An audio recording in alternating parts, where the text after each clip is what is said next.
ফাতেমার মতো হাঁটা হবে প্রত্যেক পর্যন্ত আপনার ব্লাউজের হাঁটা।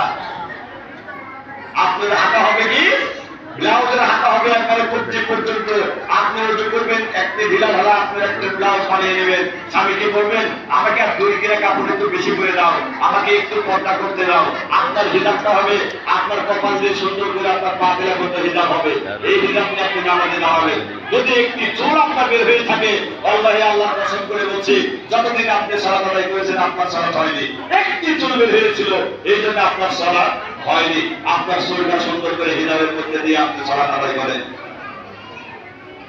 সুন্দর করে পোশাক পরেন, সুন্দর করে ওযু বানান, তাড়াতাড়ি করে তাড়াহুড়ো করে ওযু করবেন না। ওযুর সম্বন্ধে আপনারা জানা নাই। একটি মাত্র জায়গায় যদি আপনার ভিজা না থাকে, একটি লুল আপনার ওযুর অঙ্গের ভিতরে ছাড়া পড়ে গেছে, আপনার ওদেরকে সালাত হয়নি। ফরজ গোসলের আগে আপনারা অনেকে ভুল করে ওযু করেন না। ফরজ গোসলের আগে অবশ্যই আপনার কিছু না হলে হাত পা ধুয়ে নেবেন এবং আপনার মুখে গড়গড়া করে নাকে পানি দিয়ে আপনার কান দিয়ে মাসাজ করে আপনি গোসলে যাবেন। এরপরে যখন আপনার গোসল শেষ হয়ে গেল, এরপর আবার ওযু করে আপনি ঘরে ঢুকবেন। যতদিন পর্যন্ত আপনি ফরজ গোসলের সময় ওযু করেননি, ততদিন ওই দিনকার ইবাদত বন্দেগী আপনার একটা কবুল হয়নি। কারণ আপনার ওযু ছিল না, আপনার ফরজ গোসল হয়নি, এই কারণে আপনার ইবাদত বন্দেগীগুলো কবুল হলো না। আসুন আপনাদের সুস্বাস্থ্য দীর্ঘায়ু কামনা করি।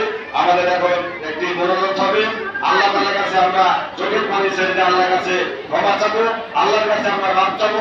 সারা বছরে যা কিছু করেছি মাথার মধ্যে নিয়ে মনের মধ্যে নেসবেন, আল্লাহর কাছে কি পাপ করেছি, স্বামীর সাথে কি অন্যায় করেছি, মায়ের সাথে কি করেছি, বোনের সাথে কি করেছি, মায়ের সঙ্গে বাবার সঙ্গে কি করেছি, যার সঙ্গে যত অন্যায় কাজ করেছি, কষ্ট দিয়েছি, সব কিছু মনের মধ্যে নিয়েছে, চোখের সামনে নিয়েছে, নাকের ডগাতে ছেড়ে দেবেন। আল্লাহ তাআলা সঙ্গে সঙ্গে ক্ষমা করে দেবেন। সুবহানাল্লাহ।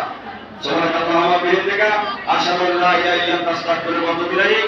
আসসালামু আলাইকুম ওয়া রাহমাতুল্লাহি ওয়া বারাকাতুহু।